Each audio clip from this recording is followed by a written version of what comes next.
works.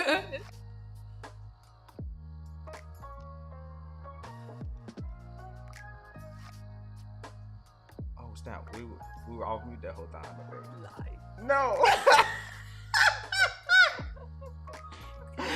Oh my goodness.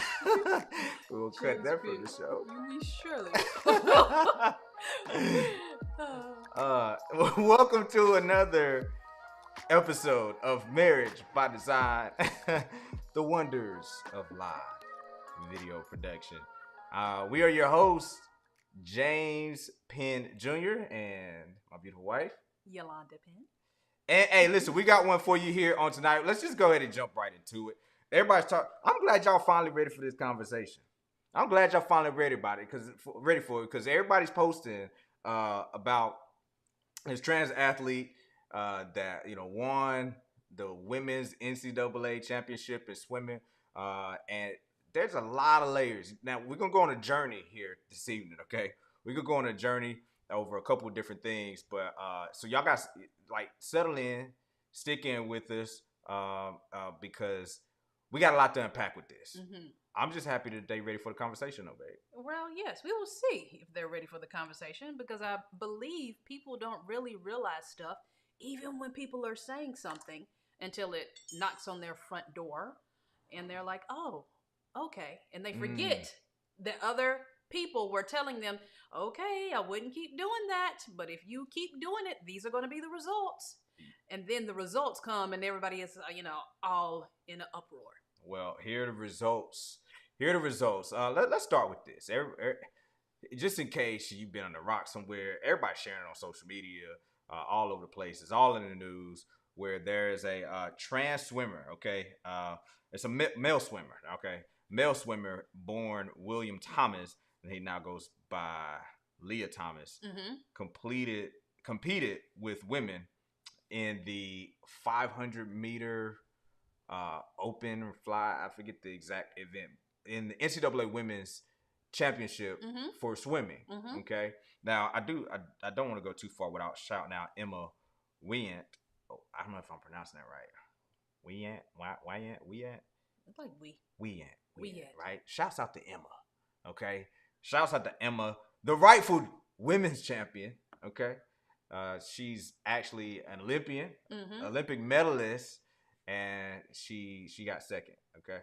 But shouts out to her. That's the rightful champion in the women's division, right? Right. And this actually seems that people have gotten to a point where they're like, okay, things are going too far.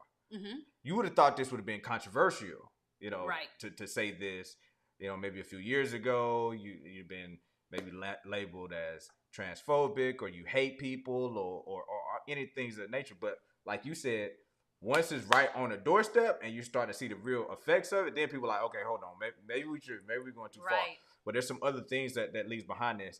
And here's the core issue of the matter. Okay, here's the root of it is that sports is illuminating to us this seemingly obvious truth that it's not necessarily obvious to everybody that men and women aren't the same. Right. It is showing us this. Like, now we're coming to terms with men and women. So, let's just go ahead and wake it up now. For people with very heavy feminist ideology, I don't know how you're going to reconcile having an issue with this, and then simultaneously say things like, a woman can do anything that a man can do. These are the type of phrases. So we're going to unpack all of this. Definitely chime in the comments. Like it, share it out because this is going to be an interesting conversation. Now, let's start here, right? Let's establish clearly once and for all. Can we just put it to rest that men and women aren't the same? Yes, we can put that to rest. Men and women aren't the same. I don't understand why it is so difficult. We are physically different. Let's start there. When we are born physically different, right? Women have more estrogen. Men have more testosterone. Both are beautiful things to have. Women have testosterone and men have estrogen. It's just at different levels. Why is that not a beautiful thing that we are different? Physically different. I was born with breast. so I can nurture and breastfeed our children. James has no milk coming out of his breast to feed our children. Well, hold on. I wasn't even gonna go here, but since you brought it up, the Academy of Breastfeeding Medicine is talking about gender inclusive language. You shouldn't say breastfeeding. It should be chest feeding, human milk feeding. I'm sorry. I was born, right? And my body produced milk. No, the Academy of Breastfeeding Medicine says they can say what they would like. It's not breast milk. Okay. It's lactating parents' milk. I did not have to strap anything to my chest. I naturally was born with breast that could feed my child. So women are born with these things. So you're a lactating parents' milk. It says milk twice. I don't know why it says milk. This is actually from the Academy of Breastfeeding Medicine. Okay. On gender inclusive language. It's not breast milk. It's lactating parents' milk. Okay. Again, we have gone too far. And it is okay that men are born and they do not have breast milk. It is beautiful that women are born and they have opportunity to breastfeed their child. Of course, some women cannot produce breast milk. Those we're not talking about. We're talking about women that can and are born. That's a natural function of your body. So it's okay that we're different. It's more than okay. It's beautiful that we're different.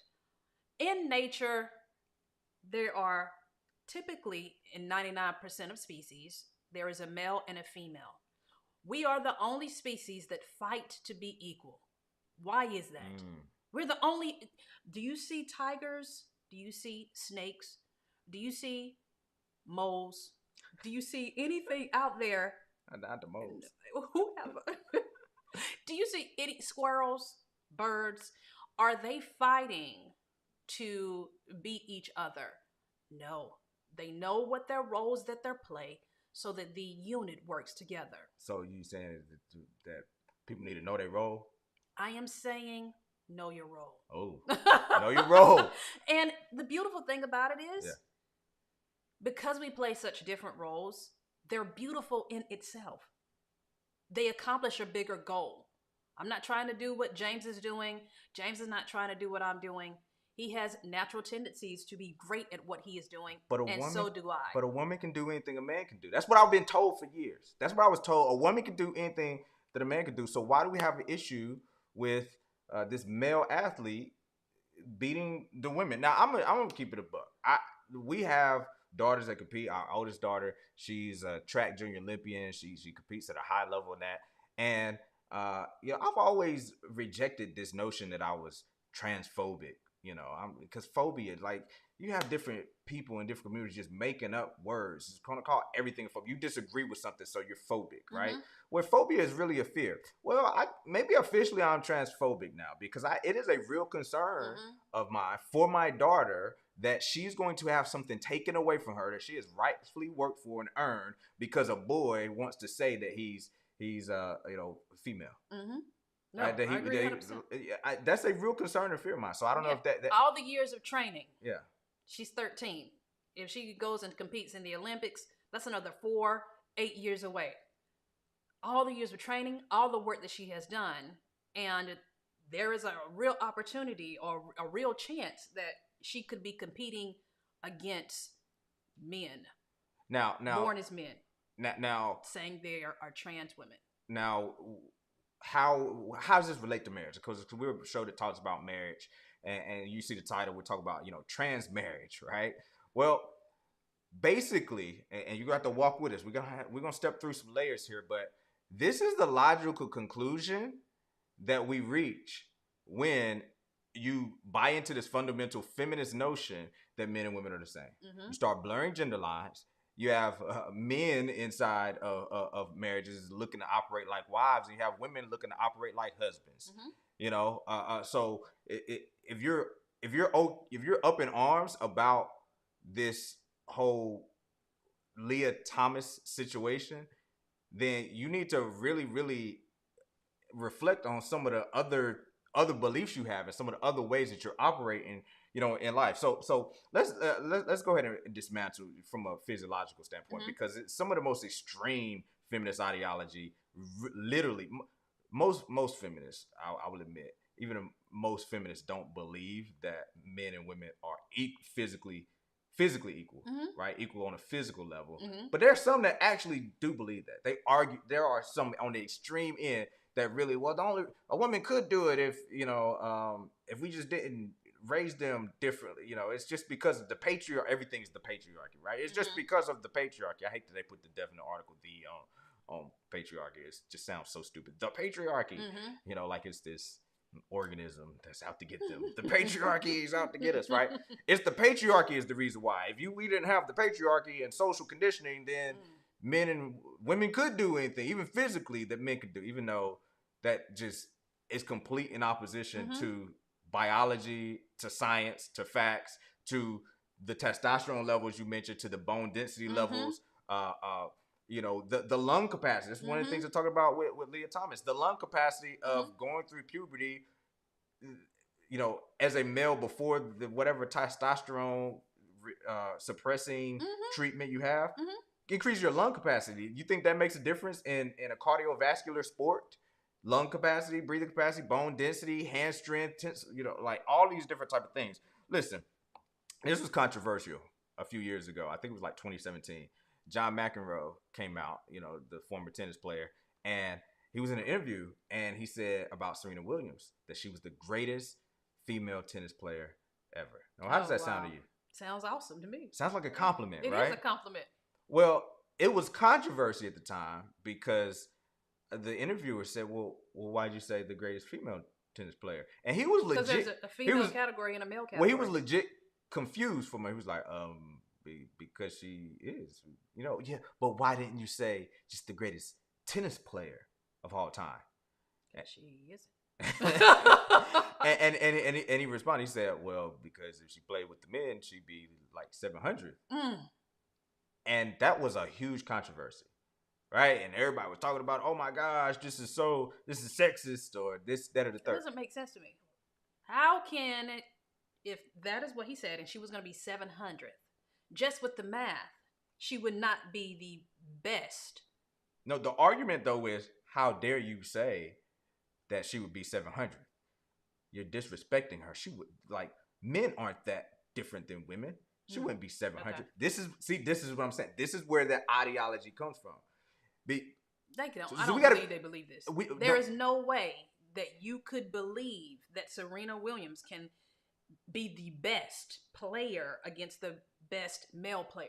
Well, see, here's the thing. This is where there's cognitive dissonance that takes place, and this is what ladies, particularly if you're watching this, you gotta check some of the things that gets you tricked into unconsciously accepting some facts that just don't make sense, right? So if they didn't believe that, then why would they be upset about it? Because they want it to be true, right? And so they accept a belief that flies in the face of facts and reality because they want it to be true, because they've been conditioned to believe that you should be upset by that when it was just it was actually a compliment. But we can measure things. This is why I love sports.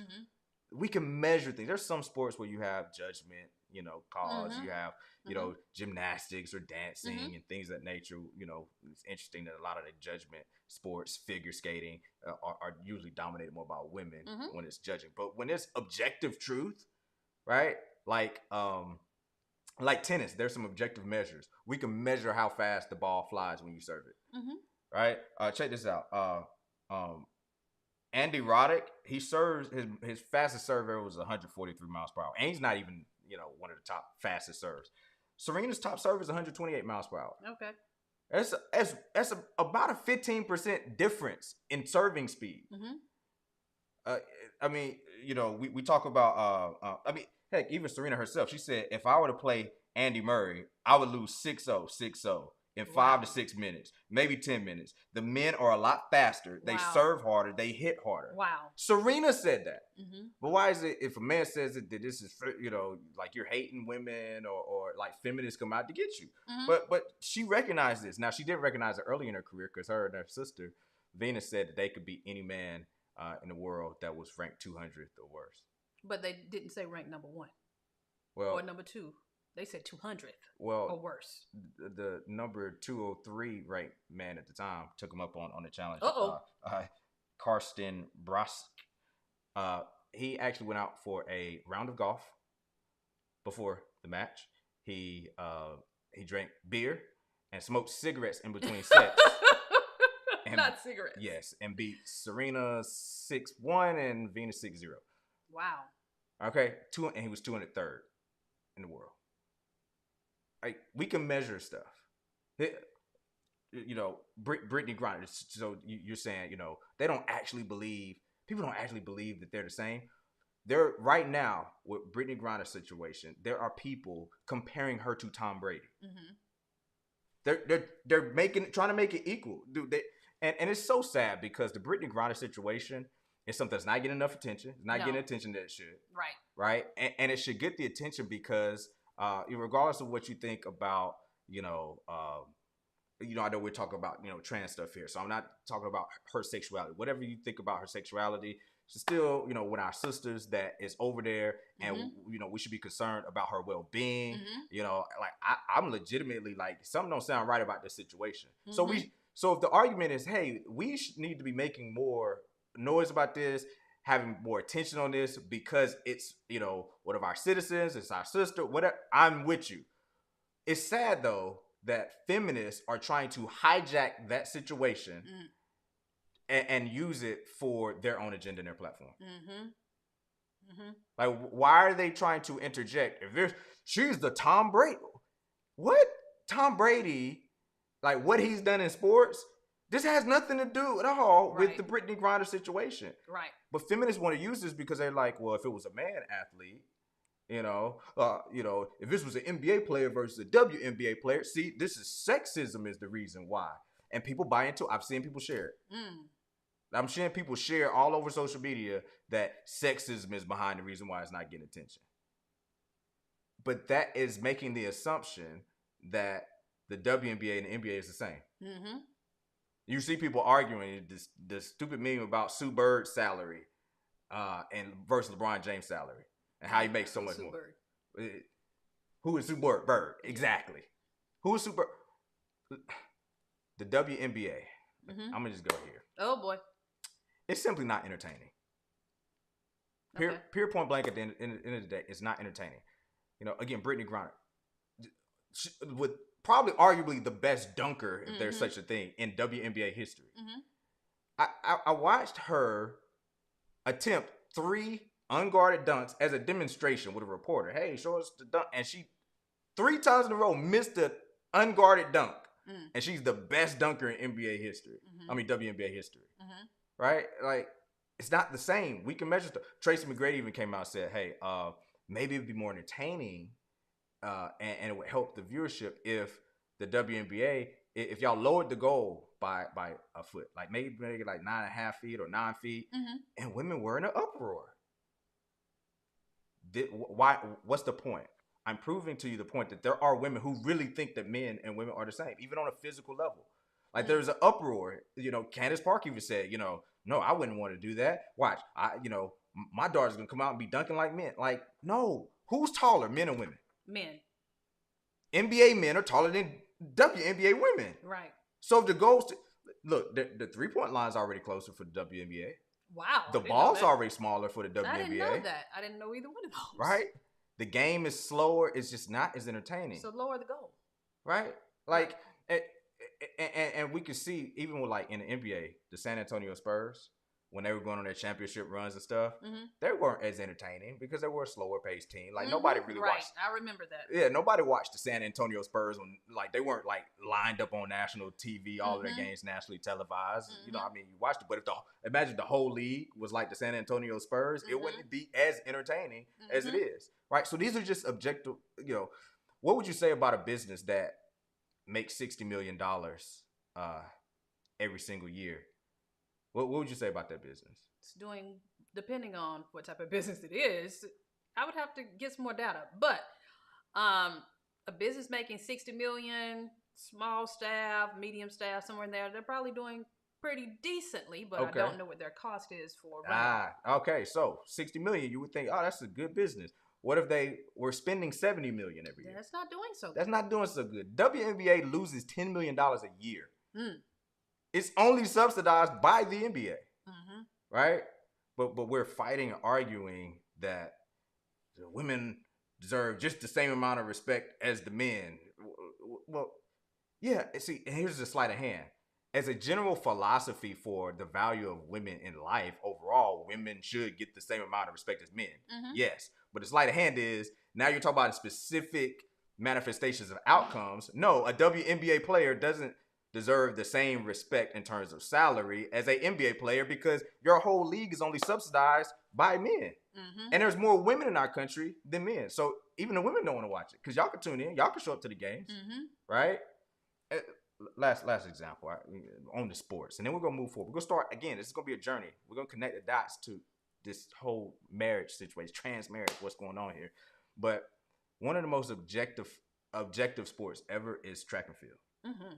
They are measuring the time of a specified length Mm-hmm. with lasers. Mm-hmm. Right? It's no more objective than that. Mm-hmm. Okay. FloJo has the world record at 10 in 100 meters at 10.49 seconds. Mm-hmm. Right? Mm-hmm. No woman's really come close in over 30 years and until a few months ago, Lane Thomas Harrar.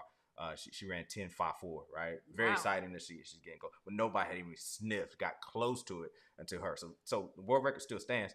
You know, that wouldn't win the high school state championship in Texas in any given year for boys. Wow. The fastest woman ever in history wouldn't win the California high school state championship. Up to 18-year-olds. The 18-year-olds. 18-year-old boys, hundreds, thousands of them run faster than that. Wow. We're talking about the most elite women sprinters in the history of the world, right? But so to this idea of like popularity and it's sexist and it's the patriarchy, all of this, guess what? In sprinting though, women sprinters are just as recognized and well known as male sprinters. Mm-hmm. For sure. Right? Like we know of your Allison Felixes. We know hey, y'all know Sha'Carri Richardson. Right. You name if you're not a track fan, you probably can't name a current American male sprinter. Mm-hmm. Right? Mm-hmm. But you know Sha'Carri Richardson, right? We know the Elaine Thomas Harrars. We know the Shelly Ann Fraser Prices. Mm-hmm. Hey, if you go back in the day, we know the Gail Devers, the Jackie Joyner Kerseys, right? We know those names, just like we knew the Carl Lewises and the Michael Johnsons. Why? Because in sprinting, a great race between women is just as entertaining as a great race between men. It is. So how do you say, well, it's just a sexist thing why we don't watch the WNBA, but we watch the NBA? No, it's just not as entertaining. Because in track, both of them are just as entertaining and both of them are just as recognizable, right? Matter of fact, watch this. In gymnastics, women are more recognizable. It is. Because you like to see the flips. You like to see all of that kind of cool stuff on the mat. And when because, during the Olympics, we watch the men, but there's no floor routine that I've seen for the men. They do they got a floor routine, but it's just never not watched as it. Yeah. We just like to see the women. Right. We do. We like to see the women and what they do and how they can flip and turn and do all that kind of cool stuff. So here's the point. Here's the punchline is you gotta stop buying into the ideology that everything is male oppressive patriarchy and some people have really bought into that ideology, right? And then it starts to manifest in, women wanting to be, liberated and fighting for, equality of outcomes. Freed. They want to be freed is what you see that's happening. And it's actually really sad because it's the reverse. You're actually suppressing who you are. And so what freedom is found in that? Well, see, you actually get more freedom with restrictions than without restrictions. That flies in the face of conventional thinking. Okay. You actually have more freedom with restrictions than without restrictions. Imagine our freedom to move about the highways because we have restrictions, we have rules, right?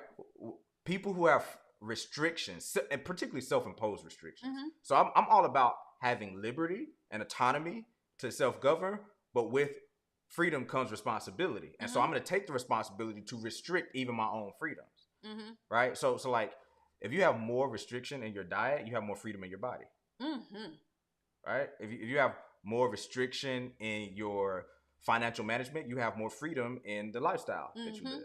Mm-hmm. right? So this idea that women are being restricted, they want to be liberated. Yeah, you should be you should have the freedom of opportunity simultaneously. Like, choose not to can be Mm-hmm. a healthy choice. Mm-hmm. To choose not to pursue some things, to choose not to operate like a man. One, we've already proven, like, at least from a physical standpoint, you're not the same Mm-hmm. as a man. So, like, maybe you don't have to try to compete in that space, Right. I wouldn't want to compete in that space. right? And so here's the next step in a logical trail of, well, if we're getting different outcomes, then this must be some sinister plot that's in place. Okay. If men and women aren't making the same money, then there must be a problem. If women aren't represented equally in all the same fields, then Mm-hmm. there must be something sinister here, Mm. because we're the same. Mm. And a woman can do anything that a man can do. Mm-hmm. So if we're the same and a woman can do anything that a man can do, then how come more women aren't represented in STEM? Mm-hmm. Then how come women aren't, being paid the same amount, right? We don't start to look at, like, the underlying uh, uh, contradictions that take place if we, follow this ideology, Mm-hmm. right? Like, we want equality of opportunity, but we don't want equality of outcomes. Right. Because the feminists only want equality of outcomes when it benefits them. That's very true. Right? We talk about equal representation. Mm-hmm. Do women want equal representation in prison population? No. More men go to prison than women. Right. Men are more likely to commit suicide. Mm-hmm. Do they want equal representation in homeless population? Mm-mm. They want equal how come nobody ever is demanding or fighting for dangerous jobs? Like, we need more women in STEM. We don't say we need more women coal miners. Mm. We need more women on the front lines in Ukraine. Right.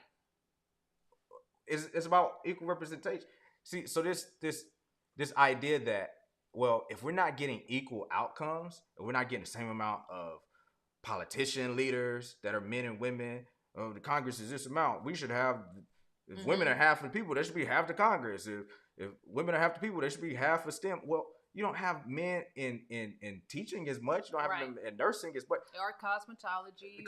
All these different things. Why? Because when you leave people to their own devices, would this shock you? Maybe the notion is men generally tend to be more interested in things, and women tend to be more interested in people. Mm. Right? So if you have to have a high propensity for interest in things to be an engineer. Mm-hmm. And to be a nurse, teacher, you have to have a high propensity for interest in people. Mm-hmm. Maybe that's the nurturing part. Maybe it's not some huge suppression of rights and equality, right? Wasn't a study done somewhere where the women chose, what was it? And they still chose Nordic countries. Okay, in Nordic countries, and the women still chose the more caring fields, the more nurturing fields, the more supporting fields, and men still chose the more driven leadership fields. Yeah. So the more egalitarian a society is, the more they try to suppress the differences and say everybody's the same, because this gets into the nature versus nurture argument. Because the feminists say, well, this is just because you're not raising girls the same way you're raising boys. Well, the more they try to push for equality of outcomes, the more they exaggerate the differences. So people start to see, like, women and men are more different the more you try to make them the same. Okay. Right? And so we have to, like, this is very important when it comes to our relationships. And this is going to start to connect the dots to, well, what's this got to do with marriage? What's this got to do with relationships? Yeah. Even in Japan, they're starting to have population concerns because the women aren't attracted to the men because they have an androgynous society. Where you see, like, some of the Japanese men, the Japanese boy bands, they look like girls. They do look. They look effeminate. Right? So you're doing yourself a disservice. You're arguing against your own interests by saying women can do anything that men can do. Men and women are the same. Well, if you start to buy into this ideology, and ideology, you might have started off rejecting at the beginning, like, I don't believe men and women are the same. Yeah, because of top of mind, the conversation is going on right now. But have you ever said stuff like, well, we need equal representation in STEM. We need equal this. We need equal that. If you feel like you need equal outcomes, The only reason you feel like you need equal outcomes, logically, that would make sense, is because you feel like we're the same. Mm-hmm. Because if we're different, we're going to have different outcomes. Right. What's wrong with different outcomes?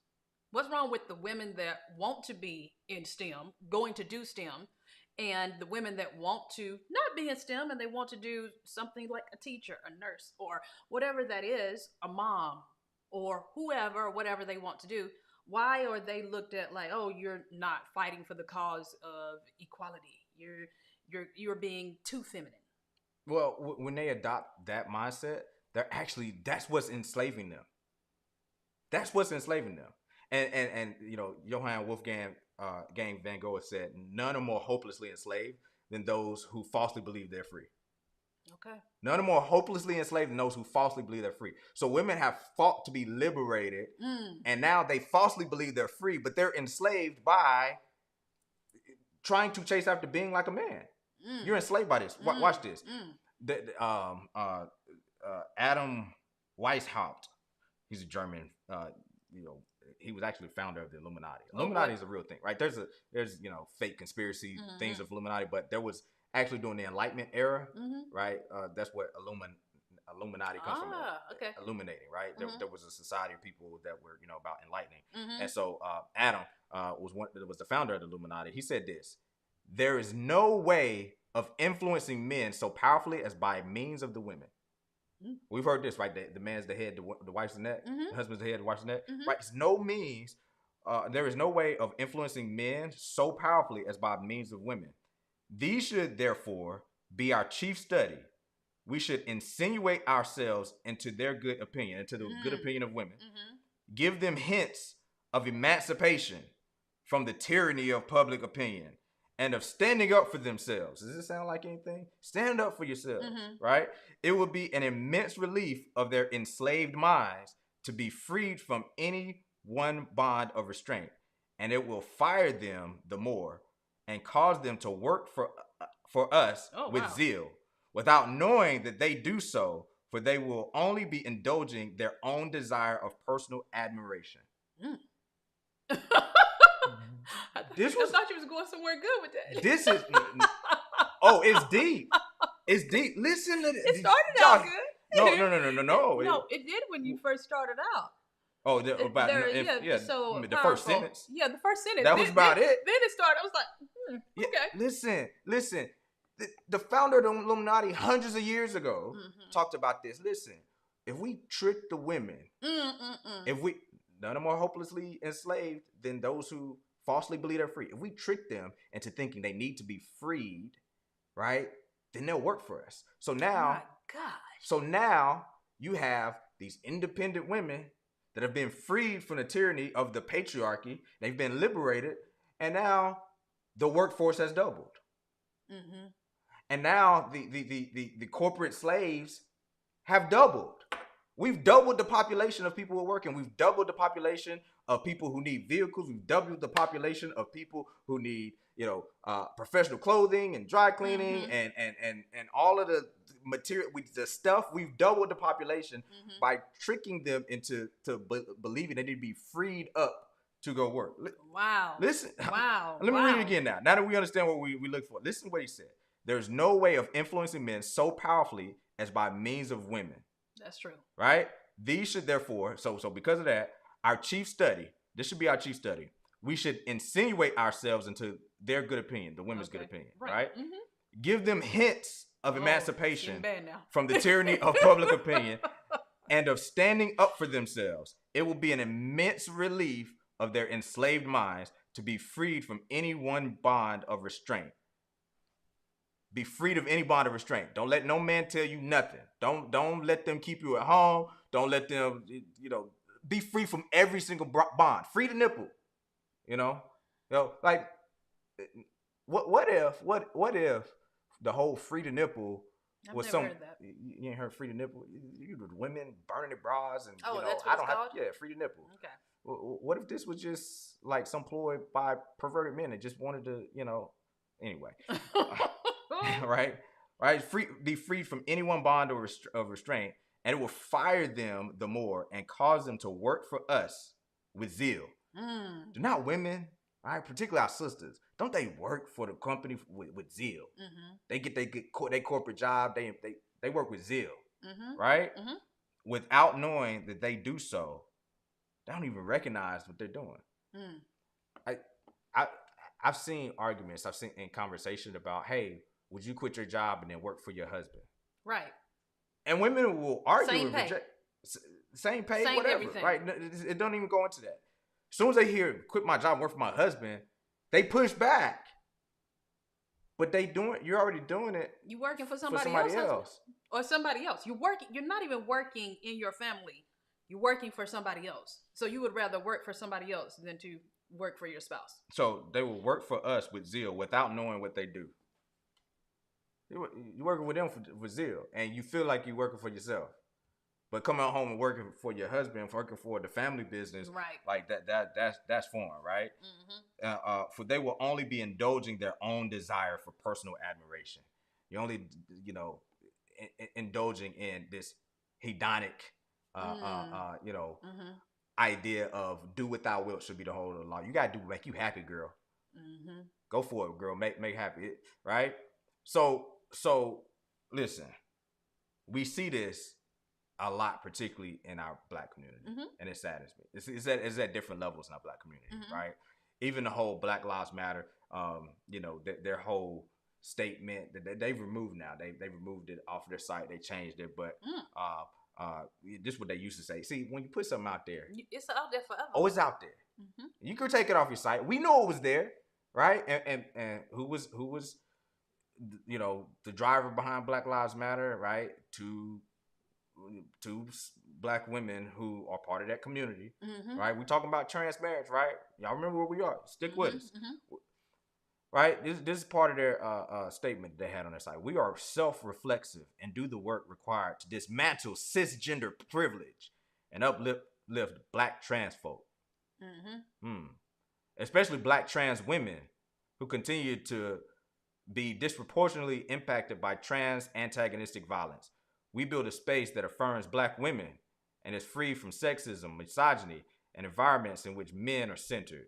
We dismantle the patriarchal practice that requires mothers to work double shifts so that they can mother in private even as they participate in public justice work. We disrupt the Western prescribed nuclear family structure requirement by supporting each other as extended families and, quote, villages that collectively care for one another, especially our children, to the degree that mothers, parents, and children are comfortable. We foster a queer affirming network. They didn't say fathers. Oh yeah. What's mothers, parents? You couldn't even put fathers. You couldn't even put fathers in there. Talk about you it. You can't say fathers. Talk about it. You said mothers, parents, and children, but you didn't put fathers. That just shows, just in this, the hate that they have for men. Okay, go ahead. Listen.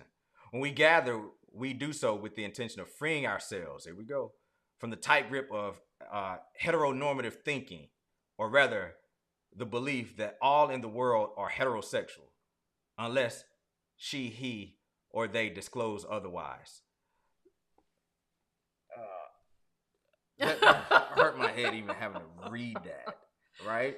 Like, I'm blown away by the nuclear family. Why do we need to dismantle the nuclear family, which has been proven, and it has been proven in nature, it has been proven in society, it has been proven for, I don't know, however long the world has existed, that a mother and a father that produce children, and that is the nuclear family, have the most well-adjusted children.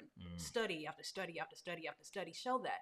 Because it shows that when children don't have both parents in the home, that they have to fight to get well adjusted. There are more obstacles to overcome in those situations. Can those be well adjusted children? Yes. But why do we have to fight for our limitations? Why do we fight for that? Let's dismantle the one proven unit that we've seen the greatest amount of success in children. Let's dismantle that. And let's now depend, instead of on the father and mother which birthed these children, let's now depend on a tribe and a village that do not, let's be real, that do not have an invested interest in your child because they are not your seed.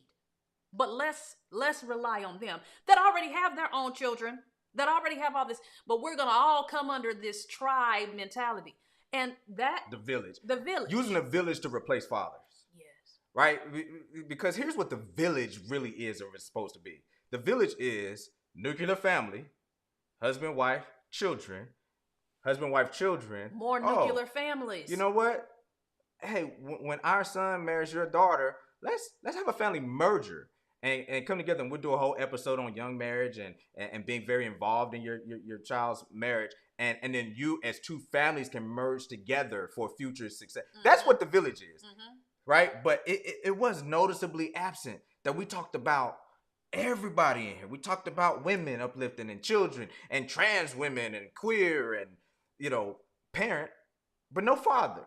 No father. So Math Thrive Tutoring said, so the first sentence doesn't make sense without the context. It says the greatest influence of men is women. So were they planning to use those tricked women to influence their men in some way? Oh, yes. That was right on time comment. That was right on time comment, because now you're seeing feminist men all over here. You have men that are advocating and pandering these same ideas about, sisters, you do anything that a man can do and more power to you and go be a boss chick. Like, yes, that's exactly what it is. Pandering men now. Pandering men, right, have been tricked because of the influence of women. They're being led by women in the society. Wow. Right? Okay. You got these pandering men now. That was the plan, right? And it's worked on no group of people that I can think of, more so than not people, right? When you have men that we otherwise looked at as masculine men get with a woman who was bought into this ideology and is now raising his son as a daughter because he got with a woman who bought into all of this. Men and women are the same, and it's okay. Like, what black men as a whole are not looking up to, this idea that I want to raise my son as a daughter. Right. Right? Let's wake that up. Let's bring that back full circle since we're on the topic of that tonight. That's not what men are doing. But you see, when men are influenced by a woman who has been influenced by this ideology, right? Because the influence is strong. The influence from a woman is strong. Like you say, she is the neck, right? And so you talk and you have these conversations, and you by the time your husband neck was here, but by the time he over here, now he's paying attention to whatever's going on the left side, and now he's bought into whatever you're saying, because what do men want to do? Please their women. And in the pleasing of their women, they say, oh, okay, so this pleases you. This is what we're doing. And so they end up, by pleasing their women, doing them a disservice by the, what did you call it? Pandering to the woman. Right. Like Ms. Let Go, he said it right there. The pandering men are definitely part of the problem. You have entire platforms of men that are built off of pandering to women, making them feel good about buying into these false ideas that men and women are saying there should be no difference in how we operate, and right. They pander to women, right? About, well, how come if a man does this, it's okay, but if a woman, because we're different. There are double standards. Some double standards work in our favor as men. Some double standards don't. Some double standards work in your favor as a woman. Some don't. But we are different. It's okay. And you talked about fighting for your limitations. Listen, I'm I could be off in this because I don't really pay attention to other cultures, but it appears to me that no group fights against their own interests more than black women. And it saddens my heart. I'm not saying this as a shot. I don't want it to be that way, right? But black women, right? I don't see an organization, and maybe there is one out there. Again, this is maybe my ignorance. Y'all correct me, help me out, inbox me, DM us, right? Like, put it in the comments and let me know if there's organizations that are led by white women that are talking about dismantling the nuclear family and are affirming every group except for fathers. Like, I just don't see this, right? Like, so you see black women as the ones, and hear me clearly, I'm not a black man centered. This is not a black man centered space. It's not a black woman centered space. It's about black families. Right. Let's make that clear. We are about families. We want to turn back the hand that has pushed us forward into these different ideologies that aren't benefiting us as a Black community so that we can begin to benefit as a community. And the way to do that is to start with the family unit first. We get the family unit in line, then we can reach out and do communities. What do they call it? Village, tribe. We can go and reach out to that. But how do we reach out as a tribe and as a village, as a community, when mom, dad, and child are broken? We have to fix that unit first before we can move forward and repair the damage that has been done to us, by us, for the last, 50, 60 years? So that's where it is. Who capes for trans men more than Black women? I don't know. Mm-hmm. Like, again, even in the statement of Black Lives Matter, like, it's we got to look out for the trans women, mm-hmm. right? But that was the first sentences. But this is the conclusion, though. So again, fighting against your own interests, caping for trans women, and again, to be clear, this is not to say that anybody has any identity or mm-hmm. ideology that they don't deserve value as a human being, that they don't deserve protection as a human being, and the right to live their life the way they want to live it. Right. Right? Now you don't have the right to say that I have to believe what you believe. Mm-hmm. Right? If you're a male, you're a male. But you deserve, a certain level of dignity, respect, and safety to live your life the way you want to live. That's not what we're talking about here.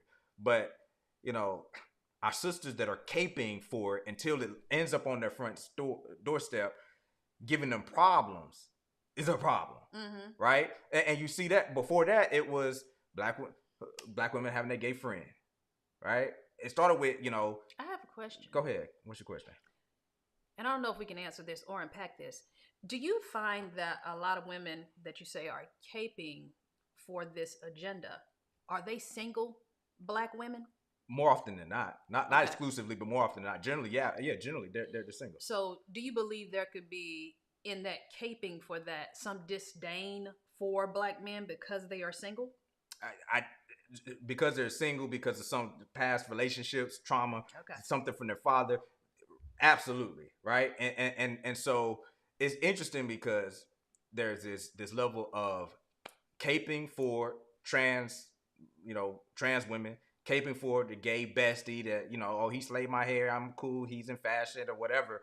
But then as soon as you disagree with a heterosexual Black man, mm-hmm. as soon as you disagree with a heterosexual Black man, those same single Black women will weaponize their words to attack the sexuality of the heterosexual Black man.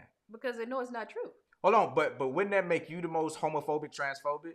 Because as soon as a Black man gets any type of criticism or is critical at all or critiques at all Black women, I swear y'all just must not even like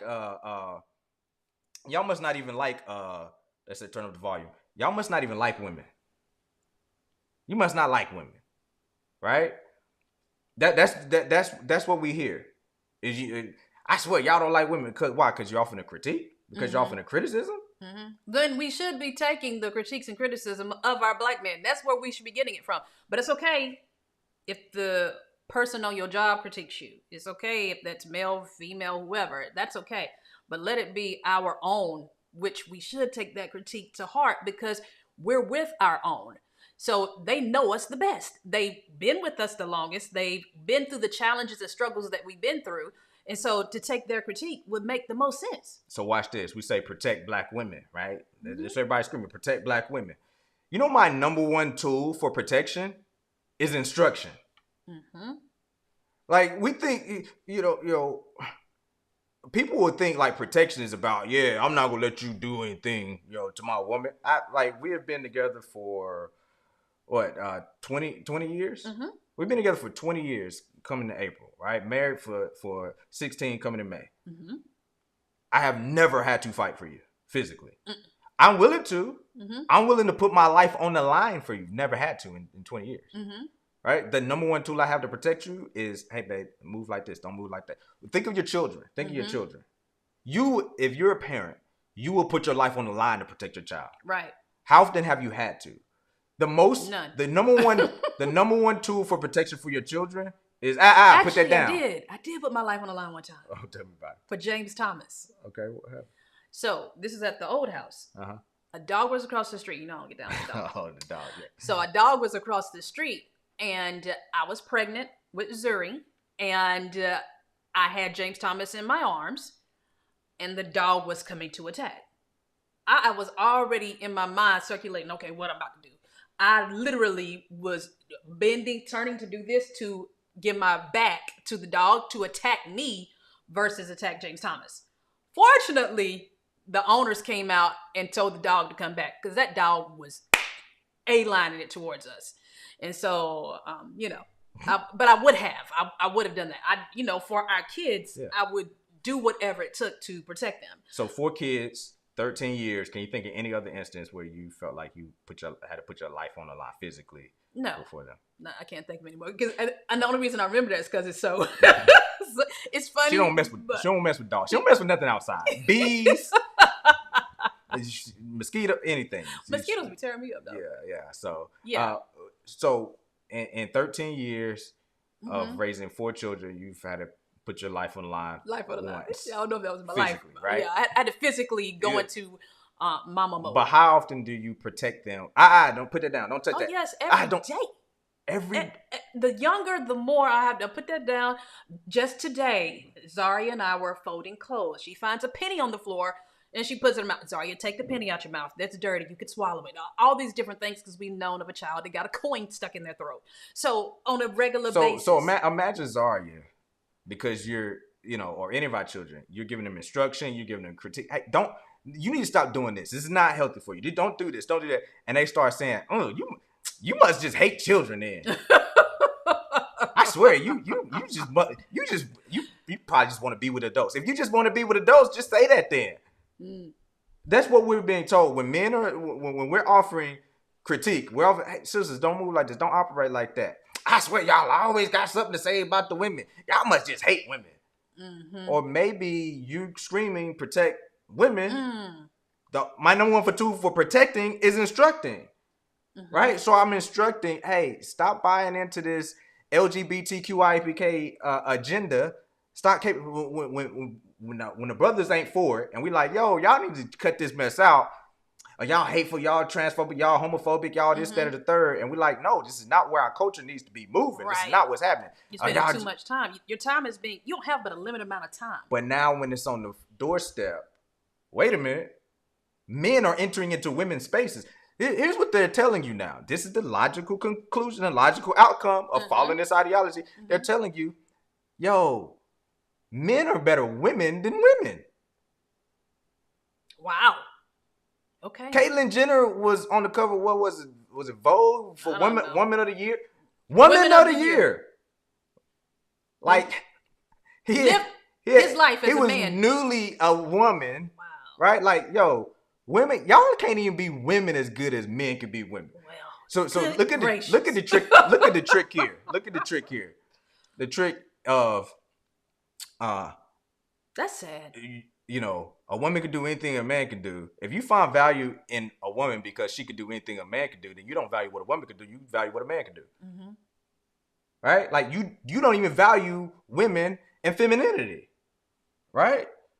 So listen, you gotta resist this urge of being argumentative, and contentious and giving this, I'm gonna say it, masculine energy. I know so many of them hate hearing that. You got to resist giving this masculine energy, this pushback, this contentiousness when men are leading to protect and say, yo, this is not where we need to be going as a culture. This is not how I need to be operating. This is not, hey, there's a difference. Men should operate this way. Women should operate this way.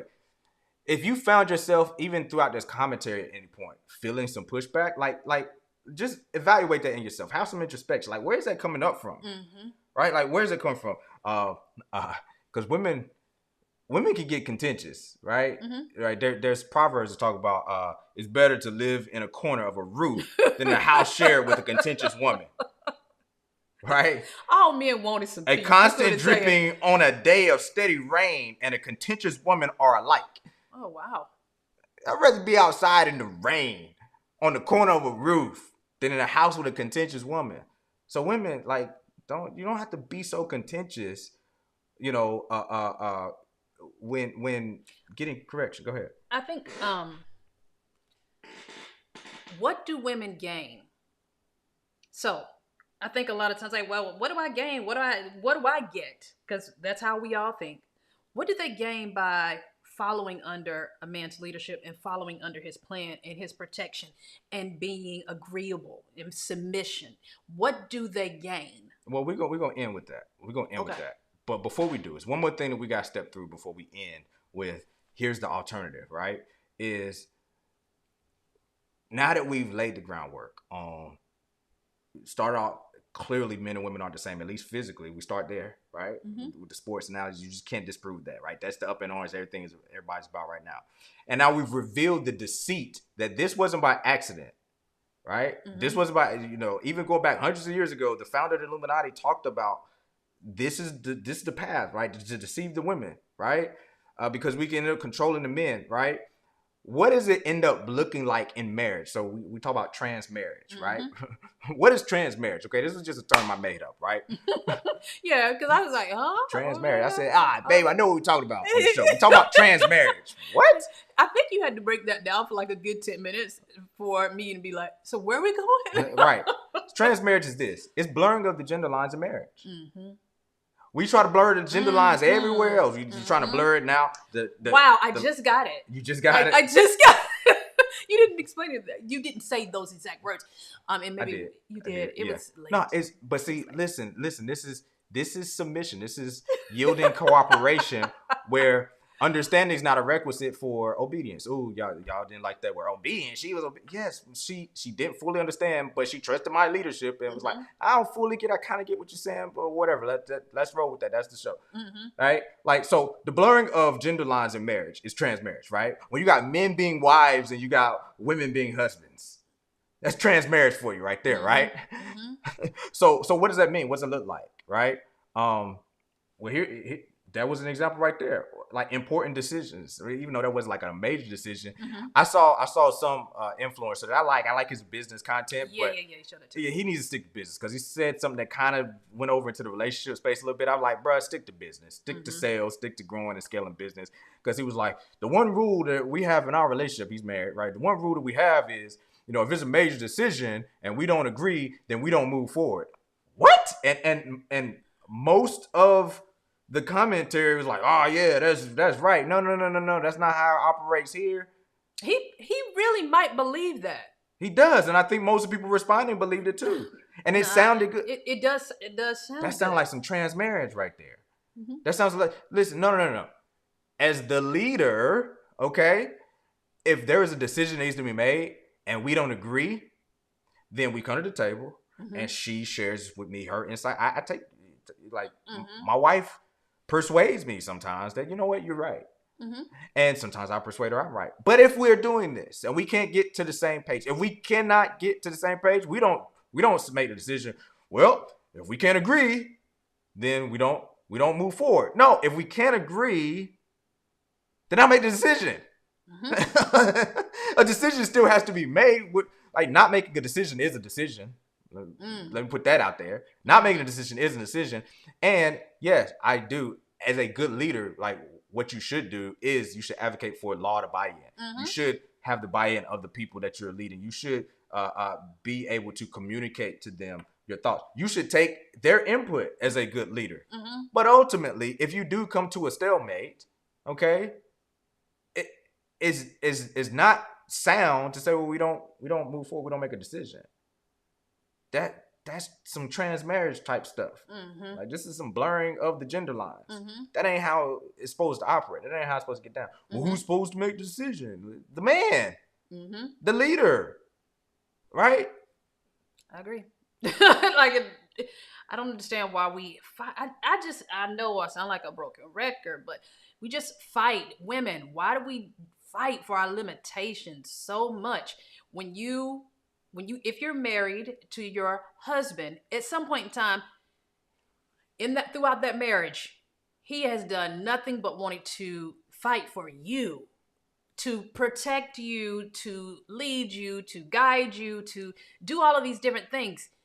That's why he married you. So I don't understand what has happened. Well, I kind of do understand what happened, but we need to really get back to the basics of who we are as women. Get back to the basics of who they are as men and come on the same game plan so that we can actually move forward. We're spending way too much time in this backwards plan. We need to move forward. And the only way, or the best way that I can see moving forward, is by men and women coming together as units.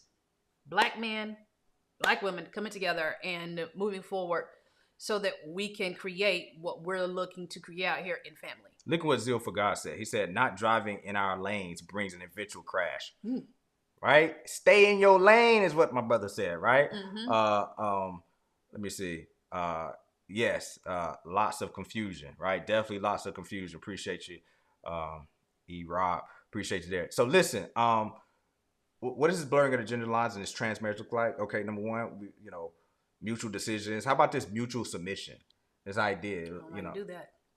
Well, but there's a lot of people who buy into this mutual submission, particularly when they're coming from a biblical standpoint, even though it's twisting what the actual Bible is saying.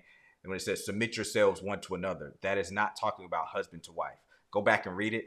Submitting, husbands are supposed to submit to wives, but you're supposed to submit to you. Wives are supposed to submit to your husband, but husbands submit to wives too. It says submit one to another. It's not what it was talking about. It was telling people as a group of people to submit one to another. And then it broke down the context and how you submit one to another. And it goes on to say wives to husbands, children to parents, and servants to masters. Right. And so if you go back and read that, right, a little Bible study for you later on, if that's what you're into, if you're in the Bible. Stop misquoting it, okay? There's no such thing as mutual submission, okay? That doesn't mean in moments, right, like that you can't yield to a better idea. If you have a good leader, it's about what's right, not who's right. If you have a good leader, it's about what's right, not who's right. So a good leader, a good man is going to yield to good ideas, but ultimately the context of submission is that it is about order. It's all about order, right? Last thing, and then we'll get into the benefits that you talk about is splitting duties evenly. Trying to like what duties? Like all duties. You see the dumb posts and memes out there. I'm about a partnership. If you paying the rent, I'm paying the utilities. If you cleaning, I'm cooking. There ain't no way it should all be on one person. Like people share this mess. And think there's something deep. Think it's something like, oh yeah, we onto it. This is the way it should be. Like, how long are we going to realize that is not getting us the results? Separation of duties, specialization, okay, and divide and conquer. Divide and conquer. Right? So not 50-50. Not 50-50. Not 100-100. 100-100. I'm gonna give 100% to my role and my lane. You give 100% to your lane. What's it for God's sake? Stay in your lane. You stay in your lane. Right. I'm gonna stay in my lane. Right. I'm not gonna try to do half of that, half the domestic, half of this, half of that. Like, I got this over here. You got that over there. 8 out of 10 women that work full time still do the bulk of the domestic work. 8 out of 10 women. So I'd rather be over here in my stay-at-home mom lane doing all the work and not having to go to work and work for somebody else. So listen, here's what it ultimately comes down to. Women, your value is in being feminine, okay? It's being soft. It's in femininity. It's in understanding that femininity complements masculinity. They complement each other. You don't have to take on masculine energy and masculine roles because you could do anything that a man could do. And, I got to prove that I could do anything that a man can do. And if we're not getting equal outcomes, then there must be something sinister. It must be the patriarchy because women can do anything that men can do. So why aren't there more representation of women in STEM? Maybe just because men and women are different. Maybe it's not something sinister. Maybe lean into your femininity, and the benefit is you don't have to take on being a slave to the corporations, being in bondage to this ideology that is keeping you chasing something that can never be. You can never be a man. You can never be like a man. Right? And I know but men being out here like women. And better at it, evidently. Better at it, evidently. Listen, I want to end with a little excerpt of Taming of the Shrew. You got anything else before I go here? The Taming of the Shrew. The what? Taming of the Shrew. Oh, okay. Right? It's the Shakespeare. Okay. We're going Shakespeare now. We done took y'all all over. to y'all all over, okay? We out of here. Stick with me. Stick with me. Y'all ain't know y'all was coming here for some Shakespeare. But tell me the truth, okay? You had the characters Catherine and Petruchio, right? And so she was the shrew. She's basically contentious woman, right? It's talked about in Proverbs. You'd rather be on the corner of the house. You'd rather be in the rain all day long than dealing with this woman. She was that type of woman. And basically, her father was like, he had another daughter that everybody wanted to be with. It's like, no, I'm not marrying her off to somebody marry this daughter. And so Petruchio was up for the challenge, right? Petruchio was, alpha man's baby. He's like, I'll tame her, right? Basically. And she gave him the business when they met, right? She, they was at it, contentious. So fast forward, they end up, marrying, and at the marriage, at the wedding reception, at the marriage dinner, like up until the point of the marriage, he was trying to win her over. He was trying to, be all nice, but then it switched. Like he's like, nah, you might. He like grabbed her up out of there. Was like, we out of here. We ain't sticking around for y'all little dinner. Y'all, cheers, do what you do. But I'm taking my wife. Matter of fact, I dare anybody to want to come between me and my wife. Like, you gonna have to see these hands. Okay. I don't think Shakespeare wrote it like that, right? 2022 abridged version. Okay. Like, you go see these hands. You don't want these problems because this is my one. He almost was, like ownership. It was like, yo, this is my wife, right? And like, truth be told, a woman, she deep down inside, she would be like, yo, it kind of turn you on. If your man's like, look at you. Just imagine, it's like, ooh. Like, if we somewhere and I'm like, babe, come on. Go. Nah, we out of here. Okay. Right? So funny. I'm telling the truth.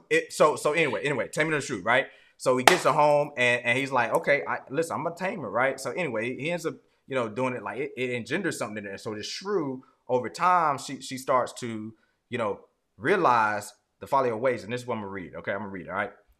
This is what she says at the end. She says, the husband is thy Lord, thy life, thy keeper, thy head, thy sovereign, one that cares for thee, and for thy maintenance commits his body. For thy maintenance, he commits his body to painful labor, both by sea and land, to watch the night in storms, the day in cold, whilst thou liest warm at home, secure and safe, and craves for no other tribute at thy hands but love, fair looks, and true obedience. Too little payment for so great a debt. Such duty as the subject owes the prince. This is the duty that's owed, right? Even such a woman oweth to her husband. And when she is froward, peevish, sullen, sour, and not obedient to his honest will, what is she but a foul contending rebel and graceless traitor to her loving Lord? I am ashamed that women are so simple to offer war where they should kneel for peace, or seek for rule, supremacy, and sway when they are bound to serve, love, and obey. Why are our bodies soft and weak and smooth, unapt to toil and trouble in the world, but that our soft conditions and our hearts should we well agree with our external parts? In token of which duty, if he please, my hand is ready, may it do him ease. All we want is your hand to do us ease. Okay? Listen, you soft. Peace, right? Right? Peace. That's all we want. Right? His peace. Like, that's all, like, I mean, right? Your bodies are soft and weak and smooth. I already hear some of the feminist women. I don't know how, if she's feminine, I don't know how she made it to this part of the broadcast. She probably pinned, clicked off. But if she's still on, right? Hearing obedient, I know they drove up the wall. Hearing that the woman's body is soft and weak and smooth, I know they drove up the wall. Listen, ladies, we want you soft and weak. Weak relative. Like, men, we're weak compared to gorillas. We're weak compared to, horses, okay? Right. Y'all are weak compared to us. There's nothing you can do to a man. Like, you can't manipulate the environment around you. Men have built the world, right? What was the show where they Bear Grylls, The Island, where the men, they dropped the men off on the island and they dropped the women off on the island, and the women, like, the producers had to intervene because they would have killed themselves. The men were able to come together and they weren't looking to rule by committee. They weren't looking to be social and democracy. They were trying to be objective. The women were doing different things, and like they were legit about to die. The producers had to intervene, right? We can manipulate the world around us. Okay, we have a different level of strength, right? But this isn't to say that men are superior to women, Right. right? It still is. It's masculinity and femininity that complements each other, Mm-hmm. because the world ain't worth living, right, without a woman. Without like, so the compliment is, you all help us build legacy. You all help us, in our mission. You all help us, uh, um, be the progenitors of family. There is no, the society isn't what it is without women, Mm-hmm. right? The social aspect. So the benefit is you get to rest in that femininity. You get to rest in being soft, right? Let's retire this strong black woman. What about soft black woman? Mm-hmm. Right? Like, we want some soft black women, Mm-hmm. and fellas, we got to step up as men to give Yeah. space for the women to Right. be those soft black women, because Right. there's a lot of our women that are really hurting, Mm-hmm. right? Mm-hmm. Because of our failures and letdowns. It's not an excuse for bad behavior, but we got to understand. We got to understand, brothers, like, where that's coming from, and we got to, be the examples and show them the benefit of what it's like on this side, right? To be able to rest in femininity. I'm gonna give you the last words to talk about, like, what it's like for you to be able to, just be in your lane, in your role, and the benefits that come with the obedience, right? With clean it up for me, for the ladies. So in my role as a feminine woman, I have, what do you call them, freedoms. Freedom to be who I am, freedom to be softer, freedom not to stress and worry. Because I had a lot of that when I had to take on the more masculine roles. When, I can remember just having to feel like I was to a certain standard all the time and comparing myself to other people at that standard. I'm having to be the best in the class, men, women, whoever else that was in there, feeling like I had to compete. And the stress that came with that, having to feel like I was the best. Now, who do I compete with? I compete with myself. You and I were talking about becoming, and James was giving me some mentorship and some leadership, and he said, you just have to focus on becoming, being the best you that you are. I'm not competing against anybody else, but I am competing against, I guess you would say, myself, but not even in competing, but just being the best that I am. So being able to, not because of, having to work a job, financial reasons, and compete against other people, but just being the best that I am. And feeling like I don't have to split my focus on a daily basis between kids, husband, work.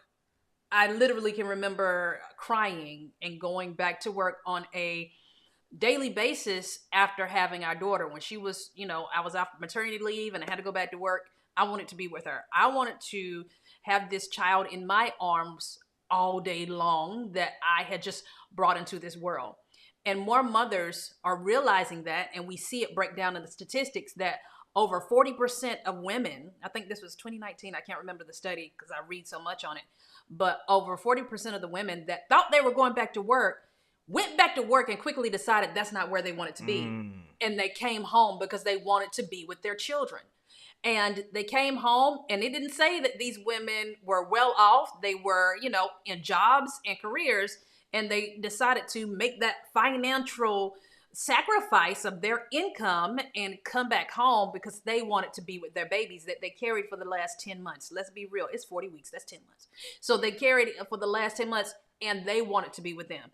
They didn't want daddy. They didn't want the daycare workers. They didn't want anybody else to hold that child that they actually birthed but them. And so they said it wasn't worth the mental stress. And you can see it from these women when their child is sick and they feel like they want to go home. When they're taking off work because my child has this going on at school and I want to be there. They're taking off work for all of these other different reasons because they're splitting their focus of being mom and also being this career woman. And dozens, millions, I don't know the number, 40-something% decided that they were going to be home. And so it just wasn't worth the fight for me. I never desired to be in that fight, but when I was in it for, I don't know what this, 3.5 years, and I didn't enjoy it and I didn't like it. But I'm also going to add this. As our daughter got older, in the dysfunction of that, I got more comfortable. So we're finding it a lot of times that women are getting more comfortable in that dysfunction as the child gets older, because everybody is getting with this normative that all of this is normal to have kids, in daycare with whoever else that is not you. Well, we're adaptable. Well, humans are adaptable. Right. You got adaptable. I stopped crying as much when I was going off to work. When my daughter was now 9-10 months, I stopped crying as much, because the pain of that crying hurt me. And so I don't want to be in a constant state of pain. So I start adapting to it. I'll see her at lunch. We'll stay up through the night and nurse, because that's what she did for the first year. We were up at night. So we'll make it work. And I knew it was dysfunctional then. But even in knowing it was dysfunctional, my mind and my subconscious still wouldn't allow me to be in that constant amount of pain. And so we got used to it. But it was nothing like when she said, "So mommy, you're not going back to work, are you?" I was like, "Nope, mama's not going back to work," when I was able to not have to worry about working a job ever again. And that was in 2012. And so being able to be where I can be home and be the support, be the nurturer, and be the comfort for my family is nothing like it. And to be able to do that on a daily basis, of course, you're going to hit challenges. You're going to have challenges on the job. But at least these challenges are mine. At least they share my bloodline. At least I know, who they are and they belong to us, versus having those challenges on a job where they actually don't give two cares about you and can let you go just because they don't like you. At least in North Carolina, they can. And they did that to me. They said, "We don't need you anymore," because I laughed and told them there was no job security. Next day I was gone. So I proved my point. So it's just not worth the mental anguish to me. And to be able to be that support for you and the family, there's no feeling like it. And if you ever have an opportunity to be and fight for that, that's what we should be fighting for, ladies. Being able to walk in that, being able to be feminine in that. I'm way more feminine than I was back then, right? And feminine, let's be very clear. Feminine has nothing to do with your hair, makeup, and nails look, right? Femininity is who you are to your core. Are you supportive? Are you a nurturer? And nurture looks very different on different days. I nurture my kids. Sometimes I got to be harsh with them. I nurture my kids, and sometimes I'm soft with them. And so are you actually in those gender roles, as I would say, and being able to help the family in that capacity? Well, there it is. There it is. We fight for that. Fight to get in that space, and keep tuning in here as we help you unpack maybe some of the bad ideologies, some of the bad thinking, some of the things that are holding you back from realizing that and living it out. So, hey, listen, we appreciate you guys hanging out with us on this evening. We appreciate all the engagement from all the people who drop comments for us. Y'all feel free to share that we are here every single week. We pushed the show time back. We were at 8 o'clock. We were at 8:30 this week. We might go to 9. I don't know. But it's going to be every Sunday night. We'll be here. We just getting started. This is just episode number 5. So We're just getting geared up. Y'all spread the word if you like this content. Put it on your calendar that every Sunday night we'll be here. And between now and the next time that our paths cross, go out there, design the type of life you deserve for you and your family, and we will see you on the journey.